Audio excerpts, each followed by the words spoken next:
Alright guys, man, what's going on? It's Poet Q here, back with another video, man. And today I had intentions on doing a music review for a bunch of different artists, but I listened to this one project, man, and this project is extremely crazy. So today I'm gonna be doing another one of those exclusive videos where I just give one specific artist their flowers and we kind of just break the whole project down, going from track to track. So with that being said, and I want to thank all the people who are revisiting, the people who are first time watchers. I appreciate you guys. When you take the chance out or the time out, please make sure you like, comment, subscribe, all that good stuff. I think we're like 14 away from 100 now, so when I hit that, I'm saying, if you're one of those subscribers, man, send me some proof and we try to do a little giveaway. I'm saying, nothing, something light, but we're doing a little giveaway, so definitely do that. All right, so let's get right into the video. Alright, so this artist's name is Nito.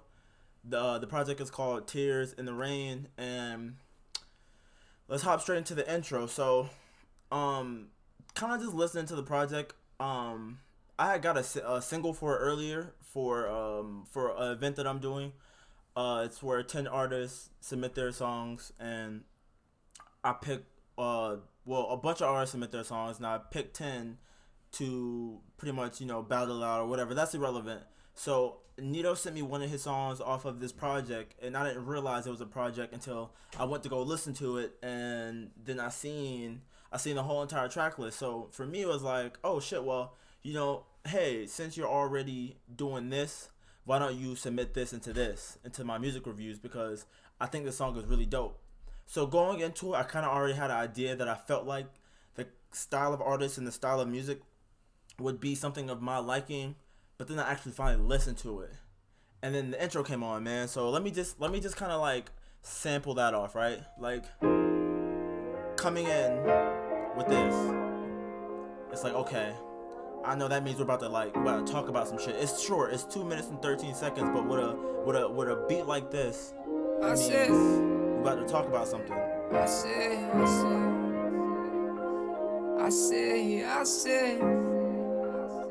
I love intros like this, man. What you wanna be in the future? Tell me how you feel. What you wanna be in the future, man? Why you hide your tears, baby, do it? Why you hide your tears? And it's crazy because I listen to shit like this. Why you hide your tears? I start trying to connect the pieces, like, oh, who this sound like? What lane is this in? Tell me how you feel. That's when I listened to it, and I was like, if you listen to music like I listen to music, I always try to when I listen to music, I try to see where maybe an artist might get their inspiration from. So I'm listening to this project and I'm listening to it, and I'm not saying that Nito thought of this or no shit like that, but if you listen to what was that called? For whom the bell tolls, For Who the Bell Tolls by J. Cole on For Your Eyes Only. This intro, it doesn't sound like it, but it feels like it's cut from that same cloth. And I was like, damn, that's crazy. But I kind of want to play a little bit more so y'all can kind of understand where I'm coming from. Walking my shoes, so sicker than flus. But I ain't having retro shit, my game was nothing new. A little homie to himself, quiet youngin' on the shelf, watching from the outside as I learned what others failed and failed. Wasn't popular for shit, go and pop one for the kid. Let's stay on that yapping shit, even then I'm relaxed as shit. Fuck them if they hating though, I'ma be the bravest though. Greatest with the cadence though, with a gated home in LA ho. Right in my city, I'm proud of my city, I'm tiger the pity, I'm gone. This my song, this my anthem, in the zone, no time for tantrums. Get your Benz or go home, it's the final frontier. Don't try to front here, I promise if you true you'll get near to the finish line. So as I finish this rhyme, witness the grind. Never be satisfied, just live your life, the sun's outside. But even when the sun sets, be the one to contest. Cause ain't nobody holding you back, it don't matter what's next. You wanna be in the future. Listen. So coming off the intro, I'm thinking, damn, I'm feeling reminiscences of J. Cole. Like, that's hard. That's a dope intro. I'm coming in like, damn, that's a hard intro to start off with, right? So I get past that, I immediately hit the like button. You can see it. Well, you can't see it because I'm there, but I put a like button right there. I'm like, okay, cool. First track, out of 10, easy money. You know what I'm saying? So we go on to the next track, Funk You Up. which got 28,000 plays, so you kind of already should be able to tell, like, people fuck with it, right? I'm thinking, instrumentation. So I hear this, right? I hear that part, and I'm like, damn, this sounds like Kendrick. If you really listen to music, man, I'm telling you, you can always find inspiration. This sounds more like Wesley's Theory or King Kunta, not like in the cadence and nothing like that. But when you listen to the instrumentation and it's like soul funk, you know what I'm saying? But like real integrated in rap, and it's like when you listen to it, it's like, oh man, that's crazy. And you listen to the instrumentation of this shit, and it's like, bro, I feel like when you do beats like this, you really get to get the best of the instrumentation, because you're making a play on it almost. You'll hear it. We gon' fuck you up. Come on, man. We gon' fuck you up. This is Kendrick Hayden, I'm telling you. This is definitely the Pimp a Butterfly ass. And I love that.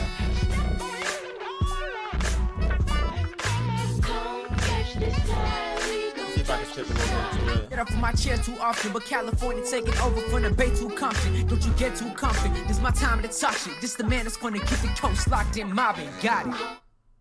So coming off of that, I'm like, damn, bro, we 2 for 2 right now. Like that's crazy, right?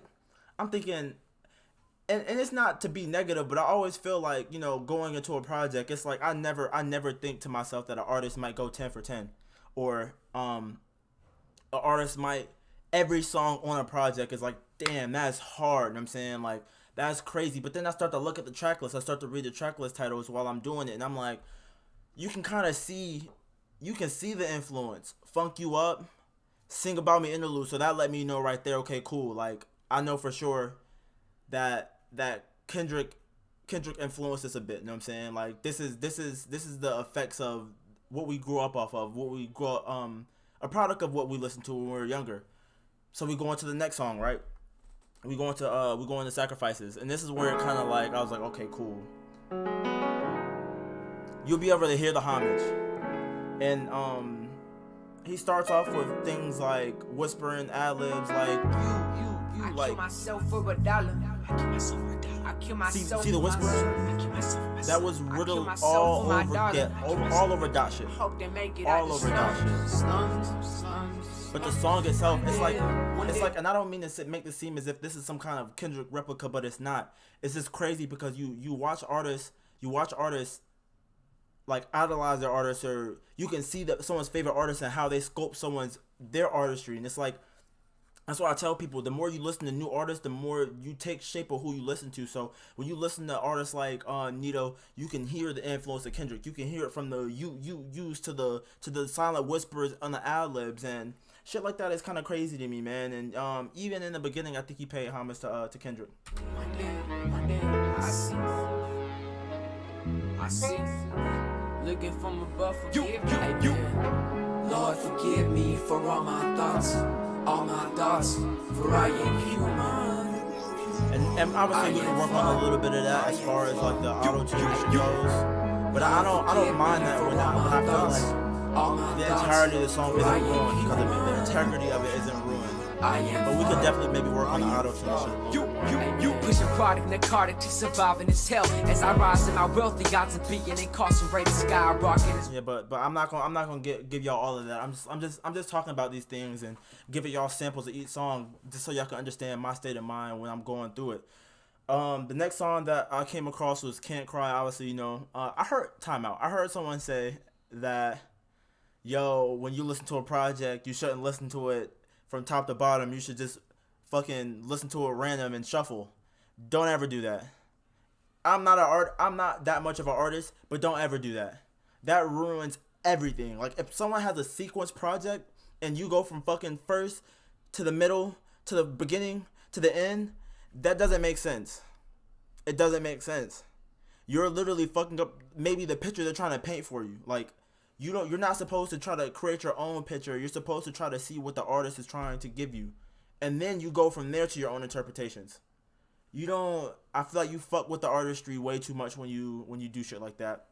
And that was just my little take on that. I'm sorry I put that in here, but so I listened to Can't Cry, and When I tell you guys, I don't know if you guys see my other video where I said there's 4 things about an artist that you can tell that'll push them further. It's energy is one of them.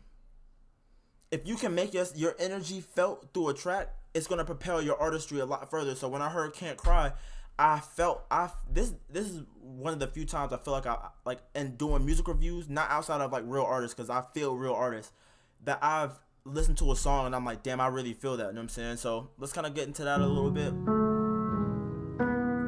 You really feel the energy and the pain, and sometimes it's not even just the way that you tone it. Sometimes it's just the delivery of it all, and you can kind of really understand what's going on in this. I'm gonna skip forward a little bit. Just to get a little thrill, cause their life is fucked up. Hopefully they don't get killed. I see a child looking up at her, growing up and quenching thirst. Will her fate be the same as her mama? Will it become worse? And so like even with shit like that, right? Like even with that line, I was like, damn, I understand the sentiment, what he's trying to say. And I feel like when it's relatable or it's understandable, it breaches a different plane almost. So for me, that was super fucking dope to see. And then we go from there into "Sing About Me," the interlude. And if you listen to Kendrick, which off of his most popular album, Good Kid, Mad City, and you listen to "Sing About Me," that's my favorite song. So this held a little bit of a different status with me, because it's like, okay, now you're hitting a little close to home, you know what I'm saying? So he pays homage in the interlude, you know what I'm saying, by singing parts of the chorus, but also telling his own story, not making and as it my something tears it's drop, not. Pierce flock, that's how this life goes. Writing my lows, I suppose, help me cope with my soul. Light bulbs, lighting the road, guiding down this tunnel. Premeditated success, what I hope while the sun grows. Wanna flow, oh, but I gotta unfold, untold stories. Feed, I ain't no bitch, I ain't need nobody to methanol. When the bed sheet is over me, life is sleek in the cold. When the blood I represented my history is no more. Tell me, will you, unless you're fucking with me now, but to everyone else get lost. Will you sing if I were to die today? When the opposition on my throat. Will you sing about me when I ain't got nowhere else? So when I'm hearing this, I'm like, bro, that's crazy. You can take someone's art and flip it into your own and just embody it. So I'm listening to this shit like, damn, that's crazy. That's crazy. And I know I'm kind of skipping around, but I need y'all to understand why I'm fascinated by the art of this, right? So I'm coming off of that like, damn, bro, we 5 for 5 already. We got 5 songs left. So no matter, in my mind, I'm already at a point where it's like, even if the next 5 songs are trash, this project would just be top heavy to me and still qualify as a good project to me. Because 5 songs out of 10, that's crazy to me. So we go into February 20. And see, the thing about February 20 is the first half, I was like, okay, cool. I'm talking to the man in the mirror. I'm like, it feels good. Like, I love the first half of February 20. But then that's when I start to realize, okay, maybe he's getting into a J. Cole kind of esque, right? Because, you know, January 28th, February 20th. But, you know, sometimes different artists label their tracks, whatever. But if you listen to the second half of this, because I'm pretty sure the beat changes. It almost feels like you off of To Pimp a Butterfly by Kendrick. It almost feels exactly how you felt, and You again is another one of my favorite projects off of that project. So to hear him kind of rap that, Who can change the path of life? Like just that cadence, but not the cadence, more so the feel of it. Change the path of life. Like you can.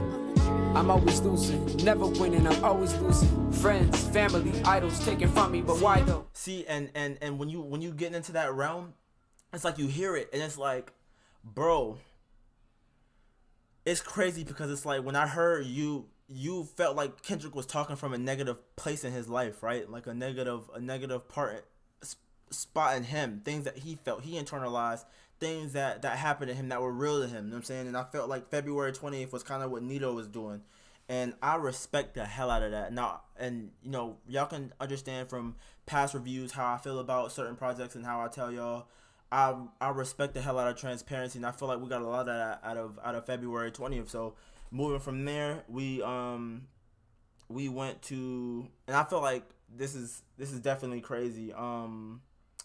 We went to Mama's Boy. Mama's Boy, I felt like really wasn't, that was probably the first track that I was like, it's not bad, but it's definitely not like a standout, right? So I was like, okay, cool.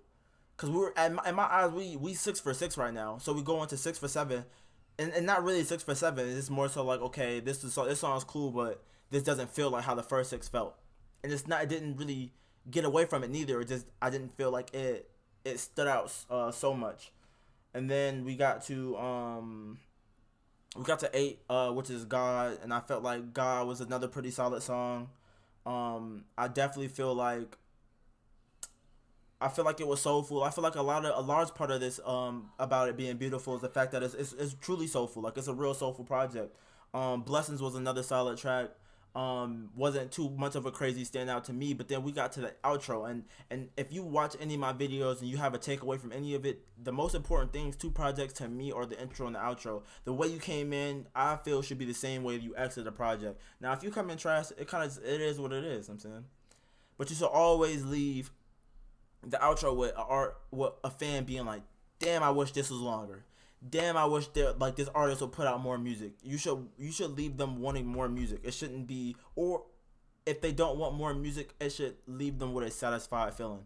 And I feel like Tears in the Rain was really, to me, the cherry on top, right? Because I'm listening to this song, and hear me out.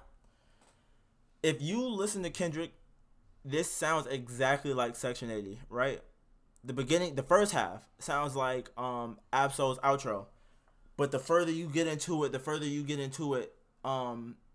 it changes and it starts to sound like Mortal Man, and that's dope because I'm just a really big K-Dot fan, so this project sticks with me a different way, right? And it's one thing, and I know some people might think, oh well, if it feels like he's biting, it's not that, because a lot of people can admire artists. It's hard to replicate somebody, and I try to explain it to people all the time. It's hard to take a sound and make it your own in a way. That's not easily done. A lot of people struggle to do that, and the production and the mixing was fine on here to me, outside of maybe that one song, whether it be, I think, Can't Cry, or whichever one had the singing on it, but yeah, like, it's hard to replicate it. And so just listening to that part, just listening to the end, and I'll play a little bit of Tears in the Rain, just so you get an idea.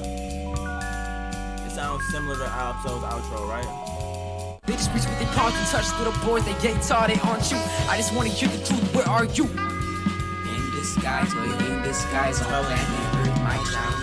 The sky's my home, the earth's my home, and then you skip past that, right? And you get how can you wake up and all to avoid, just to avoid pain on the news, right? To keep me poised. I've been searching for the truth. I've been searching for answers, right? Purging the pantry, trying to feed my. So, I definitely, to me, I rate this project really high on my list of projects that I've done throughout all of these music reviews. I think that this is a great fucking project. My last little bit of my last little bit of advice, or not really advice, just review on it all, and maybe more so, I want to take this time to kind of personally talk to the artist, Nito. So here's my thing, right? I feel like this is a great project. I feel like this is amazing, especially for it to be, I think, the first project that I've seen on here. And, I talked to you a bit, and you said that, you want to make sure that your discography is like the greats, you know what I'm saying? Because the greats, they have discography, but it's not lengthy. It's important projects they feel that they dedicated a piece of their life to. So for me, with being influenced, it's always a great thing, but you don't wanna dabble too far. Not saying you did that on this project, but just make sure that when you make projects that are heavily influenced by people, that it's not so much to the point where someone may feel as if you're trying to just take this person's style all in all. And because some people may see you paying homage as you trying to rip someone's style, trying to ride someone's wave, and I don't feel like that's the case here. I feel like that these are people that we grew up on, and you highly favor this artist. But I feel like in that same breath, it would behoove of me to tell you that you should definitely be careful with how much you pay homage to an artist, because sometimes it just may seem as if you're just taking a lot from this artist and making it your own, and you don't really want to cross that line where it's like, okay, someone might be like, oh, you're just a Kendrick 2.0, and to me that's a high ass compliment, because a lot of people can't do that. But if you're an artist, sometimes it may seem as if it's disrespect, because it's like, oh, I don't want to be Kendrick, I want to be Nito. You know what I'm saying? And I think that's probably one of the only things that I can probably advise you is that even with you finding inspiration from artists, also take the inspiration away from it and find a way of cultivating it into who you feel like you are as an artist. But I feel like this is definitely I would say this is probably my top two project for me from all the music reviews, and that's big. So kudos to you, man. Round of applause. I fucking tip my hat to you, man. And damn, that's great. With that being said, this Friday, y'all, we have the show coming up. We have all 10 artists. You can go check my page to see who the 10 artists are. If you are included, if you're not included, come out and support, man. Definitely come check them out. If you haven't already, make sure you subscribe. 14 away from 100. Make sure you like, comment. Let me know what you think about some of the songs that I played on here. If you listen to it in your own free time, tell me some of the critiques that you might have. I'm definitely going to drop the link in below for you to come check this out for yourselves. I'm going to drop all the socials and everything, so you don't have to worry about that. And I can't wait to see you guys next time, man. Peace. They told me don't think too high.